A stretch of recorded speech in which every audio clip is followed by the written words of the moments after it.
और इस वक्त आपको बताएं कि संत रविदास की 643वीं जयंती में शामिल होने के लिए कांग्रेस की महासचिव प्रियंका गांधी वाड्रा वाराणसी पहुंची हैं। बाबतपुर एयरपोर्ट पर कार्यकर्ताओं ने उनका जोरदार स्वागत किया है। वाराणसी में प्रियंका सीधे सिर गोवर्धन में बने मंदिर पहुंची और भगवान का दर्शन किया। इसके बाद वो संत रविदास की जयंती पर आयोजित समारोह में शामिल हुई। मंदिर में पूजा और जयंती कार्यक्रम के दौरान प्रियंका गांधी ने लंगर में खाना भी खाया। तो संत रविदास मंदिर में जाकर के उन्होंने दर्शन किए और वहां पर लंगर भी खाया। ये तस्वीरें हम आपकी स्क्रीन पर आपको दिखा रहे हैं। पंगत में बैठकर प्रियंका ने वहां पर खाना खाया है। वाराणसी में प्रियंका गांधी हैं आज और संत रविदास मंदिर में वो पहुंची और वहां पर जाकर खाना खाया। ये तस्वीर आपकी स्क्रीन पर मंदिर के अंदर बैठ करके लंगर खाते हुए प्रियंका की तस्वीरें हम आपको दिखा रहे हैं। प्रियंका गांधी वाड्रा अपने वाराणसी के दौरे पर हैं और इस दौरान कांग्रेस के नेता अजय कुमार लल्लू, अनुराधा उनके साथ वहां पर मौजूद हैं। लंगर में प्रियंका ने खाना खाया है। यह दृश्य आपकी स्क्रीन पर संत रविदास मंदिर के, जहां पर मत्था टेका प्रियंका गांधी वाड्रा ने।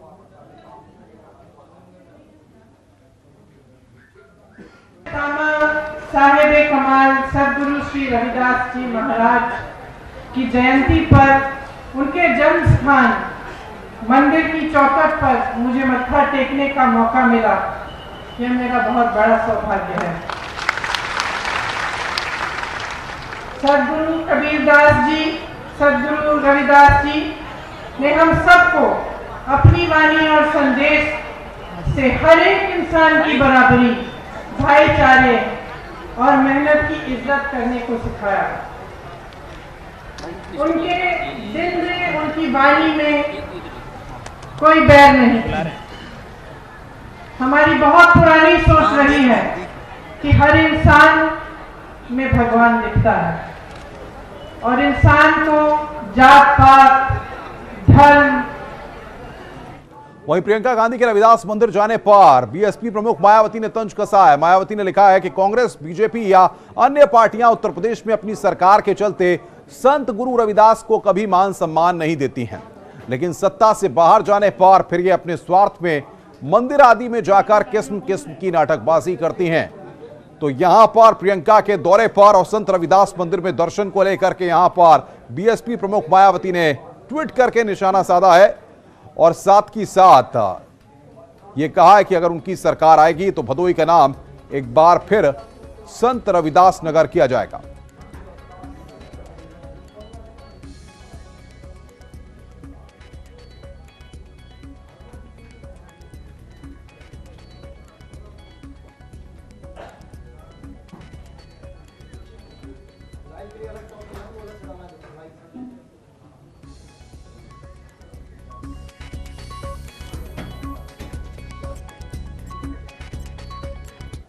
और सीधे चलते हैं वाराणसी, जहां पर मौजूद है हमारे संवाददाता उपेंद्र द्विवेदी। उपेंद्र, फिलहाल प्रियंका कहां पर हैं और क्या कुछ कार्यक्रम उनका है?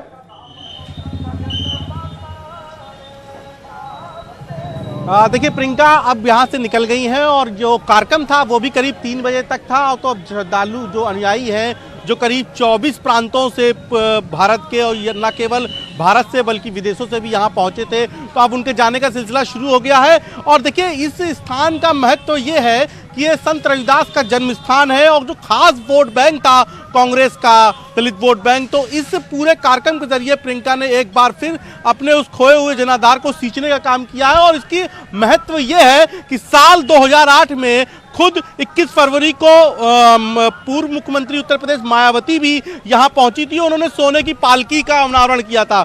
यहां से नहीं, नवंबर 2011 में खुद प्रियंका गांधी के भाई और कांग्रेस के मित्र राहुल गांधी भी यहां रविदास मंदिर में दर्शन करने, पूजन करने पहुंचे थे। और आज की तरह जैसे प्रियंका ने लंगर चखा है, वैसे ही राहुल ने भी यहां पर लंगर चखा था। और लेकिन सवाल यहां पर यह है कि लंगर चखना, वाराणसी आना, मंदिर में दर्शन करना, ये सारी बातें बीएसपी प्रमुख ने सियासत के केंद्र बिंदु में ला दी हैं।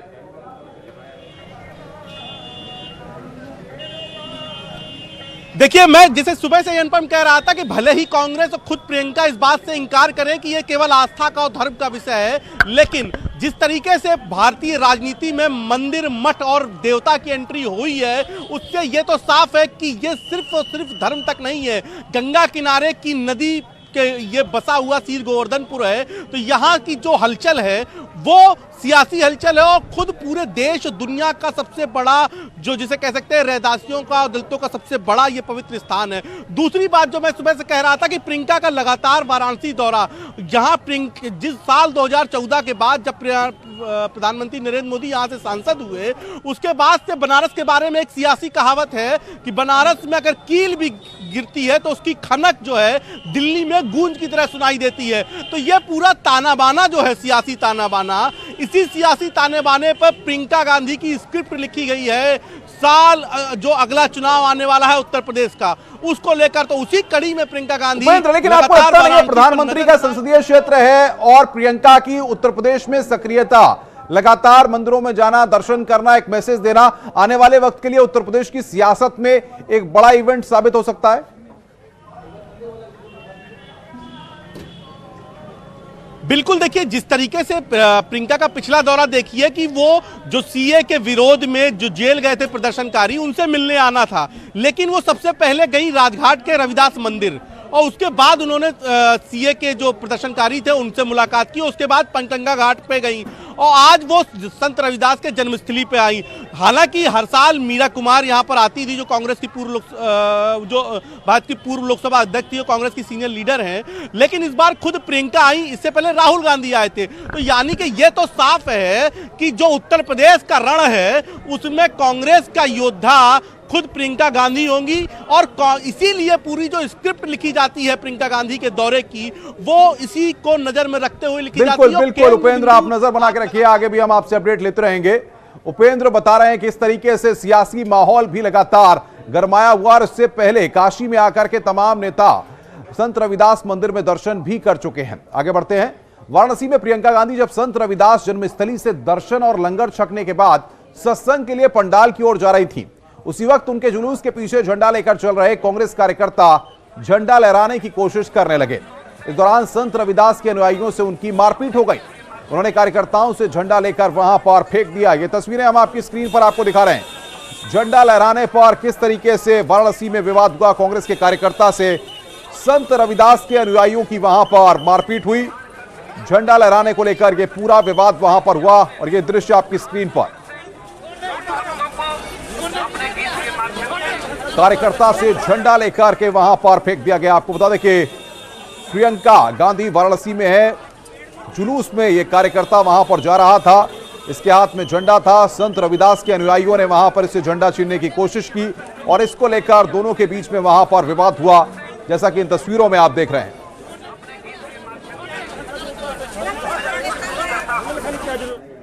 अब बात करते हैं मुख्यमंत्री योगी आदित्यनाथ के गोरखपुर दौरे की। मुख्यमंत्री ने आज गोरखपुर में जन आरोग्य और रोजगार मेले का शुभारंभ किया। रोजगार मेले से गोरखपुर और आसपास के जिलों के युवाओं को रोजगार मिलेगा। अपने संबोधन में मुख्यमंत्री योगी आदित्यनाथ ने कहा कि हमारी सरकार युवाओं के लिए कई योजनाएं चला रही है। तो मुख्यमंत्री योगी आदित्यनाथ गोरखपुर में है और वहां पर उन्होंने कई योजनाओं की सौगात गोरखपुर की जनता को दी है। साथ ही साथ रोजगार मेले का शुभारंभ किया। उन्होंने साफ तौर पर कहा कि इससे युवाओं को बड़ी संख्या में रोजगार मिलेगा। बड़ी संख्या में युवा जो अपने अलग अलग प्रतिभाओं को लेकर के इस रोजगार मेले में आएंगे, उनके लिए कई स्टॉल्स वहां पर लगाए गए हैं, जिसके जरिए वो अपने संवाद के जरिए, अपनी स्किल्स के जरिए इस मेले का फायदा उठा सकते हैं।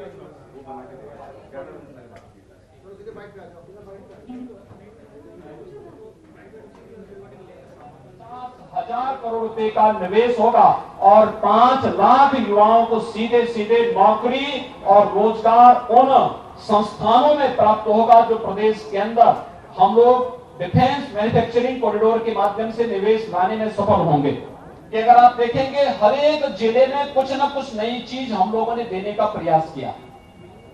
डिफेंस एक्सपो, बड़े बड़े उद्योग डिफेंस से जुड़े हुए आएंगे, लेकिन उसके साथ ही उससे जुड़े हुए एंकर यूनिट भी यहां पर लगेंगे, जिसमें एक सामान्य आईटीआई किया हुआ नौजवान भी जिसमें लगेगा और एक डिग्री प्राप्त करने वाला ग्रेजुएट, चाहे वह बी किया हो, बीटेक किया हो, डिप्लोमा किया हो या सामान्य ग्रेजुएट भी हो, अगर स्किल डेवलपमेंट में किसी एक क्षेत्र में वह पारंगत हुआ है ये 5 लाख नौकरियां सीधे सीधे उनको अपने घर में बैठे बैठे उन्हें प्राप्त। उत्तर प्रदेश के युवाओं के लिए बड़ी खुशखबरी है। मुख्यमंत्री योगी आदित्यनाथ ने गोरखपुर के रोजगार मेले में ऐलान किया कि सरकार युवाओं के लिए इंटर्नशिप स्कीम लेकर आई है। इस स्कीम में युवाओं को 2500 रुपए मिलेंगे, जिसमें 1500 रुपए केंद्र सरकार और 1000 रुपए राज्य सरकार देगी। आ रहे हैं और इंटर्नशिप की स्कीम में व्यवस्था करने जा रहे हैं कि जो भी नौजवान इस दौरान इंटर्नशिप लेगा, 6 महीने का 1 वर्ष का जो इंटर्नशिप होगा, इसमें 2500 रुपए सरकार उसको उपलब्ध कराएगी, जिसमें 1500 रुपए केंद्र सरकार देने जा रही है, 1000 रुपए राज्य सरकार से देने जा रहे हैं। हर उस युवा को जो इंटर्नशिप की ट्रेनिंग लेना चाहेगा, उस दौरान सरकार उसको देगी और इंटर्नशिप का कार्य पूरा होने के बाद हम उस युवा को वहां पर प्लेसमेंट की गारंटी भी दे सके। इसके लिए श्रम और सेवायोजन विभाग पूरी तत्परता के साथ कार्य करेगा और उसी विश्वास को व्यक्त करने के लिए आज यहाँ पर ये बृहद रोजगार मेले का आयोजन किया गया है। स्वागत है। ब्रेक के बाद खबरों का सिलसिला आगे बढ़ाते हैं। बात करते हैं डिफेंस एक्सपो 2020 की। आज इसका समापन हो गया है। आज आम जनता ने डिफेंस एक्सपो में रक्षा प्रदर्शनी को देखा। आज डिफेंस एक्सपो 2020 का औपचारिक तौर पर समापन हो जाएगा। हमारे संवाददाता राजीव सिंह ने सेना के अभ्यास का जायजा लिया। तो राजीव सिंह, आपको बता दें कि हमारे संवाददाता मौके पर गए और जिस तरीके से डिफेंस एक्सपो की शुरुआत हुई, प्रधानमंत्री ने आपको बता दें कि इसकी शुरुआत की थी और आज औपचारिक तौर पर इसका समापन हो जाएगा। अलग अलग कंपनियां, अलग अलग रक्षा क्षेत्र के उत्पाद और तमाम हथियारों ने अपना अभ्यास किया। प्रदर्शन वहां पर क्या, रक्षा प्रदर्शनी को देखने के लिए लोग वहां पर बड़ी संख्या में पहुंचे। हम आपको बताएं कि जिस तरीके से उत्तर प्रदेश को एक डिफेंस हब के तौर पर, क्योंकि डिफेंस कॉरिडोर बनाने की बात हो रही है और साथ ही साथ डिफेंस एक्सपो 2020 में जिस तरीके से उत्तर प्रदेश में एक भारी संख्या में 50,000 करोड़ का निवेश आया है, इससे अब रोजगार के रास्ते भी खुल रहे हैं। प्रधानमंत्री नरेंद्र मोदी ने इसका शुभारंभ किया था और बड़ी संख्या में हथियारों की प्रदर्शनी लगाई गई।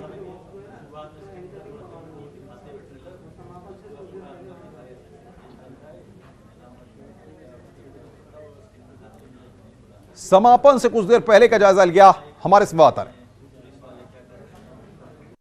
डिफेंस एक्सपो 2020 का आयोजन किया जा रहा है। इस दौरान आप देख सकते हैं कि भारतीय सेना, वायुसेना के जाबाजों द्वारा अपने शौर्य और पराक्रम का प्रदर्शन किया जा रहा है। इस दौरान डिफेंस एक्सपो आयोजन स्थल वृंदावन में आप देख रहे हैं कि जहां विभिन्न सुरक्षा बलों के साथ ही साथ इंडियन आर्मी एक सैन्य कार्रवाई को अंजाम दे रही है। इस दौरान एक इंडियन आर्मी का हेलीकॉप्टर के जरिए जहां पर इस वृंदावन योजना में कमांडोज को उतारा गया है, वहीं दूसरी ओर इन कमांडोज को अब यहां से ले जाया जा रहा है और इस ऑपरेशन के जरिए इंडियन आर्मी ये लोगों को दिखा रही है कि वो कैसी विषम परिस्थितियों में सैन्य ऑपरेशनों को अंजाम देती है। आप देख सकते हैं कि इस हेलीकॉप्टर के जरिए किस तरह से भारतीय सेना के जाबाज जवानों द्वारा अपनी वीरता और साहस व अदम्य कौशल का प्रदर्शन किया जा रहा है। कैमरामैन उपेंद्र के साथ Rajiv Pratap Singh, news 18 Lucknow.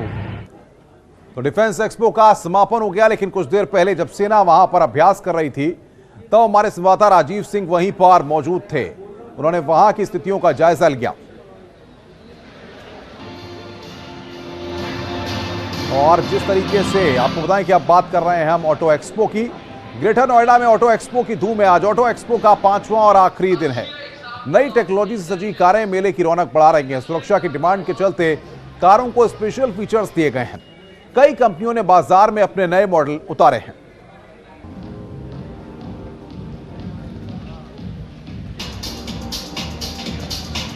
Auto expo में आज स्पेशल फैमिली डे है। नए मॉडल के साथ पुरानी गाड़ियां, आपको बता दें कि नए नए मॉडल्स उतरे हुए हैं और सबसे ज्यादा ध्यान सुरक्षा पर दिया जा रहा है।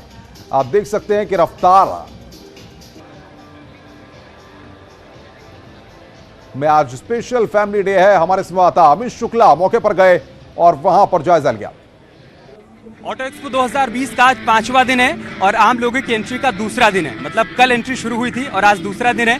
और ख़ास बात यह है कि आज संडे है, तो संडे को अगर आप फंडे बनाना चाहते हैं तो ऑटो एक्सपो आइए, यहाँ बहुत कुछ मिलेगा आपको। गाड़ियों का दीदार तो होगा ही, 2020 में, 2021 में और 22 में कौन सी गाड़ियाँ लॉन्च होने वाली हैं उसकी जानकारी आपको मिलेगी। लेकिन साथ ही साथ यहाँ पर आपका दिन फंडे भी बन जाएगा। मतलब अगर आपने बच्चों को लेकर आते हैं तो उनके लिए घूमने के लिए, मौज मस्ती करने के लिए बहुत सारे स्टॉल्स यहाँ पर बनाए गए हैं। तो गेट नंबर 1, 2, 3 और 5 ये 4 गेट हैं जहाँ से आप एंट्री ले सकते हैं। और उसके बाद अंदर आने के बाद आप अलग अलग हॉल्स में जाकर, स्टॉल्स पर जाकर गाड़ियों के बारे में जानकारी ले सकते हैं। ऑटो एक्सपो से कैमरामैन वैभव के साथ अमित शुक्ला, न्यूज़ 18 उत्तर प्रदेश। और अब बात करते हैं माघ पूर्णिमा की। माघ पूर्णिमा पर लोग आस्था की डुबकी लगा रहे हैं। आपको प्रयागराज, वाराणसी, अयोध्या की तस्वीरें हम लगातार दिखा रहे हैं जहां सुबह से ही लोग आस्था की डुबकी लगा रहे हैं। माघ के इस मेले में आपको बता दें कि अलग अलग जगहों पर हम देख रहे थे कि किस तरीके से लोगों ने आस्था की डुबकी लगाई। लेकिन आज माघ पूर्णिमा पर लोगों में आस्था का डुबकी लगाते हुए तस्वीरें हम आपको दिखा रहे हैं। 3 तस्वीरें माघ पूर्णिमा के महापर्व की, प्रयागराज, वाराणसी और अयोध्या, 3 जगहों की ये तस्वीरें आपकी स्क्रीन पर।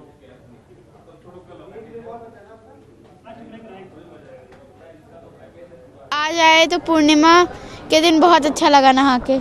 बहुत अच्छा लगा सारे पाप धुल गए क्योंकि आज पूर्णमासी है, बहुत भीड़ है और काफ़ी ठंड भी है। हम सब लोग अभी नाइट में ही निकले हैं और अभी बस नहा के अभी डुबकी मार के अब जा रहे हैं।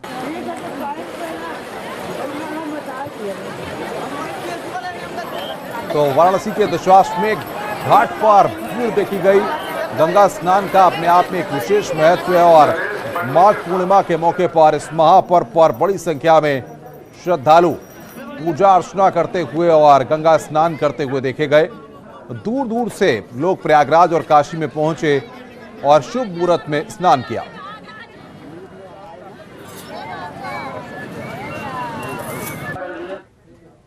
खबर शाहजहांपुर से, बस ने बाइक सवार 3 युवकों को कुचल दिया। हादसे के बाद ड्राइवर बस को लेकर फरार हो गया। मौके पर पहुंची पुलिस ने तीनों के शवों को कब्जे में लेकर पोस्टमार्टम के लिए भेज दिया है। हादसे में 3 बाइक सवारों की मौत हो गई। दर्दनाक हादसा हुआ, मौके से बस ड्राइवर फरार हो गया।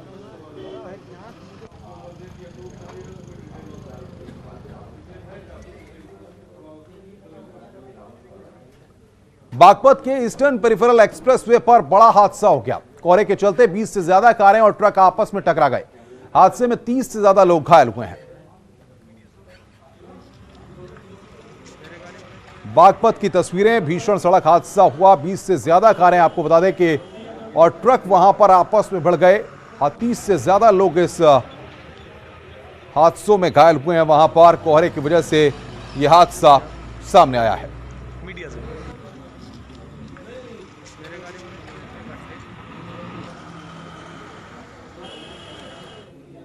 खबर औरैया से। औरैया में देश की महारत्न कंपनी गेल इंडिया द्वारा आयोजित की गई फिट इंडिया कार्यक्रम में खुलेआम स्वच्छता अभियान की धज्जियां उड़ाई गई। पैदल मार्च प्रतियोगिता में बांटी गई किट की पॉलीथीन को गेल मैदान परिसर में ही फेंका गया। ये तस्वीरें हम आपको दिखा रहे हैं किस तरीके से स्वच्छता अभियान की वहां पर धज्जियां उड़ा दी गई। फिट इंडिया कार्यक्रम में किस तरीके से लोगों को जागरूक करने के लिए कार्यक्रम था, लेकिन वहां पर स्वच्छता अभियान की ही धज्जियां उड़ाते हुए ये तस्वीरें कैमरे में कैद हुई।